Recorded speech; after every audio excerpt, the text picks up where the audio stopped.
नमस्कार दोस्तों, मैं doctor Shakeel Hussain, assistant professor political science, government PG autonomous college Durg. मौलिक अधिकारों पर हम चर्चा कर चुके हैं।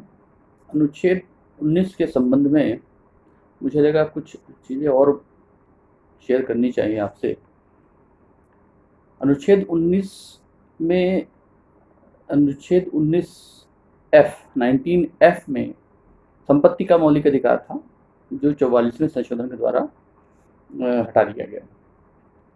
और अनुच्छेद 19(1) में जो 6 प्रकार की स्वतंत्रताएं शेष बची, उसके संबंध में अनुच्छेद 19(2) और अनुच्छेद 19(2) से 6 तक जो प्रावधान है, वह अनुच्छेद 19(1) पर रीजनेबल रिस्ट्रिक्शंस की बात करते हैं। जैसा मैंने आपको पार्ट 2 में चर्चा की थी कि युक्त निर्बंधन या विधि सम्मत प्रतिबंध के तहत, यानी कि पब्लिक हेल्थ की कंसिडरेशन में है 19(1।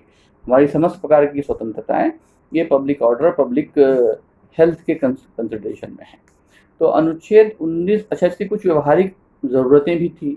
जैसे अनुच्छेद 19(2) में जो चीज़ें आई हैं, तो पहला जो संविधान संशोधन था, इस बारे में मैं आपको बता दूं कि अनुच्छेद 19 के जो संशोधन है, अनुच्छेद 19(1) पर जो रीजनेबल रिस्ट्रिक्शन, ये शब्द याद रखिए आप, रीजनेबल रिस्ट्रिक्शन अंग्रेजी में है और हिंदी में है युक्त निर्बंधन। अभी थोड़ा सा कठिन उच्चारण वाला शब्द है हिंदी भाषा के विद्यार्थियों के लिए, विशेष करके भी, कि युक्त निर्बंधन। अब युक्त अगर लिखना है जहाँ पर, तो आप इसी शब्द को लिखेंगे, युक्त निर्बंधन। और अंग्रेजी में रीजनेबल रिस्ट्रिक्शंस। रीजनेबल रिस्ट्रिक्शन के तहत संसद विधायन द्वारा रीजनेबल रिस्ट्रिक्शंस लगा सकती है अनुच्छेद 19(1) के 6 प्रकार की स्वतंत्रताओं पर। अब इसमें 3 संविधान संशोधनों के द्वारा ये सारे रिस्ट्रिक्शंस, रीजनेबल रिस्ट्रिक्शंस की बात की जाती है। वह है पहला संविधान संशोधन, 16वां संविधान संशोधन और 44वां संविधान संशोधन। तो इन तीनों संशोधनों के भी आप क्रम को याद रखिएगा।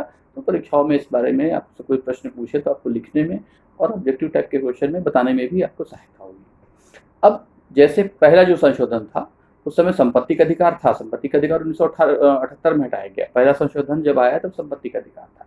तो राज्य स्वयं मिश्रित अर्थव्यवस्था की दृष्टि से व्यापार क्षेत्र में जा रहा था। लोक निगमों की स्थापना होने वाली थी, नई पंचवर्षीय योजना आ रही थी, नई। तो उन लोक निगमों की स्थापना से राज्य के आर्थिक क्षेत्र में आने से व्यक्तिगत संपत्ति के अधिकार में कोई अंतर विरोध न हो और स्वतंत्रताओं के बीच कोई अंतर विरोध न हो, इसलिए पहला संशोधन है। इसी प्रकार 16वां संशोधन, इसी प्रकार 44वां संशोधन है। तो मुझे लगा इस बारे में आपसे एक संक्षिप्त चर्चा कर लेनी चाहिए कि 2 शब्द याद रखिए, युक्त निर्बंधन हिंदी में, अंग्रेजी में रीजनेबल रिस्ट्रिक्शंस, और उसके बाद अनुच्छेद ये संविधान संशोधन पहला, 16वां और 44वां। बाकी इसके बारे में हम डिटेल चर्चा बाकी पिछले एपिसोड्स में कर चुके हैं। तो मुझे लगा ये कुछ एडिशनल जानकारी है जो शायद शेष रह गई थी, आपके साथ शेयर करनी चाहिए। धन्यवाद।